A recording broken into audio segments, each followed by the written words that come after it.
मोहिनी, कल गांव से माँ और पिताजी आ रहे हैं हमारे पास कुछ दिन के लिए रहने।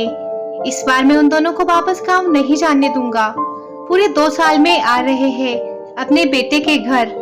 हम भी केवल 4-5 दिन के लिए ही इस बीच में घर जा पाए थे। कह रहे थे आंखें तरस गई है तुम्हें देखने के लिए। तुम्हें तो समय मिलता नहीं है, तो हमने सोचा हम ही कुछ दिन के लिए तुम्हारे पास आ जाए। अपने दोनों पोतों से मिलने का भी बहुत मन हो रहा है। वही बेटे आरव और निकुंज ने जब अपने दादा दादी के आने की खबर सुनी तो उन्हें मन ही मन परेशानी होने लगी। यही चिंता मोहिनी को भी खाए जा रही थी, लेकिन महेश के सामने किसी की कुछ कहने की हिम्मत नहीं थी। महेश अपने माता पिता की इकलौती संतान है और अब गुड़गांव में एक मल्टीनेशनल कंपनी में अच्छे पद पर कार्यरत है। उसके 2 जुड़वा बेटे हैं जो अब 10th क्लास में पढ़ते हैं। उसने अपना घर गुड़गांव में ही बनाया हुआ है, जिसमें अपने माता पिता के लिए भी उसने एक अलग कमरा बनवाया था। लेकिन उनका मन अपने गांव के सिवा कहीं नहीं लगता। वे अलग बात है कि 2-4 दिन के लिए वे उनके पास आ जाते थे, लेकिन अब उन्हें आए भी 2 साल हो चुके थे। गांव के और शहर के परिवेश में रहन सहन में काफी अंतर होता है। आधुनिकता में रंगे उसके बीबी बच्चों को उनका रहन सहन निम्न स्तर का लगता था। ऊपर से उनका टोका टाकी करने का स्वभाव भी उन्हें बहुत अखरता था। लेकिन महेश तो अपने माता पिता को भगवान से भी ज्यादा पूजता है। ऐसा नहीं है कि वे अपने बीवी बच्चों के हाव भाव और उनकी नजरों से छुपे रह सकते थे। उसने शांत तरीके से अपने बच्चों को समझाया, देखो बच्चों, मैं नहीं चाहता किसी की वजह से भी तुम्हारे दादी बाबा को कोई कष्ट पहुँचे।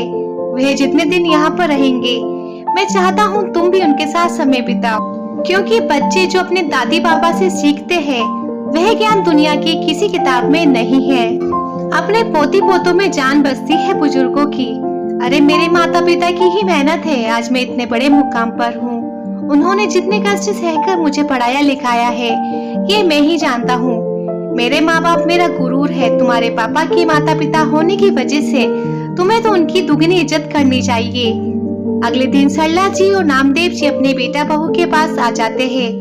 अपना अलग कमरा होने के बावजूद वे अक्सर अपने पोतों के पास उनके कमरे में जाकर बैठ जाया करते थे और उन्हें अपने गांव के किस्से सुनाते रहते थे और उनके पापा की बचपन की बातें उनसे बतलाते रहते थे। सरला जी भी रसोई में अपनी बहू के साथ उसके काम में हाथ बटा दिया करती थी। महेश की तो जैसे मुंह मांगी मुराद पूरी हो गई थी। वे अक्सर अपनी माँ से कहकर वे सारी चीजें बनवाया करता था जो उसे बहुत पसंद थी। रोज रात को अपने माता पिता के पैर दबाना भी नहीं भूलता था महेश। सच में अपने माँ बाप के लिए श्रवण कुमार ही था। मोहिनी को उनके काम करने का तरीका समझ में नहीं आता था। यही हाल बच्चों का भी था।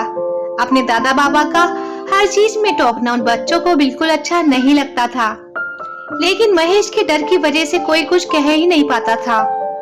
एक दिन महेश ऑफिस से चहकता हुआ घर आया और आते ही अपने माता पिता के पैर छुए और उन्हें खुशखबरी दी कि कल उनके बेटे को बेस्ट एम्प्लॉय का अवार्ड मिलेगा, जिसमें मेरा सारा परिवार आमंत्रित है।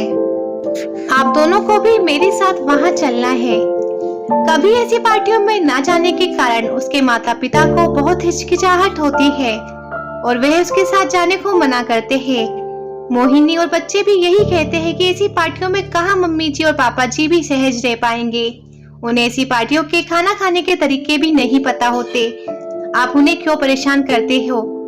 महेश को पता था कि बच्चे नहीं चाहते कि उसके माता पिता उसके साथ जाए और उन्हें उनके साथ रहन सहन और पहनावे को लेकर शर्म महसूस हो रही थी।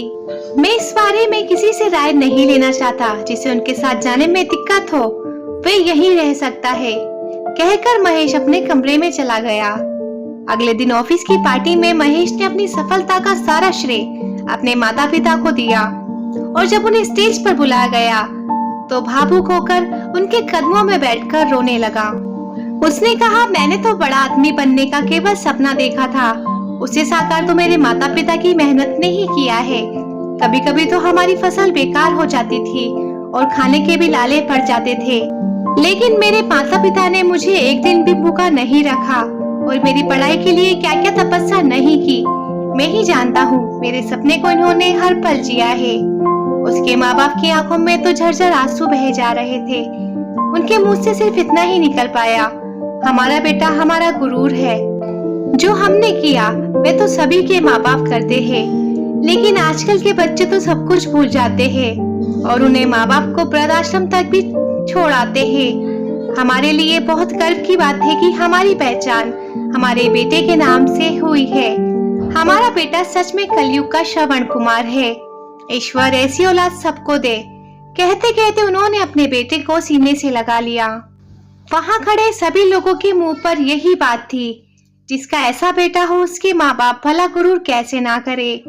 आज तो मोहिनी और दोनों बच्चे की आंखें भी आंसुओं से भरी हुई थी, क्योंकि उन्हें पता चल गया था कि माँ बाप के रहन सहन या ऊंचे नीचे होने से कोई फर्क नहीं पड़ता।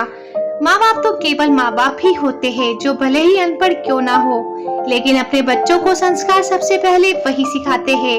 अगले दिन सरला जी और नामदेव जी ने जब वापस गांव जाने के लिए तो दोनों बच्चों ने जिद करके उन्हें अपने पास ही रोक लिया।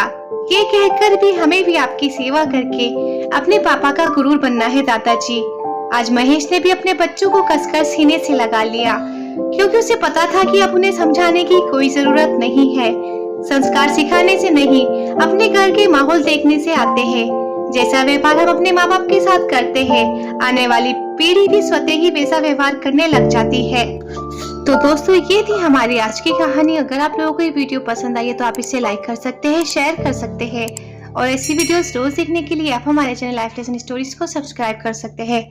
Thanks for watching.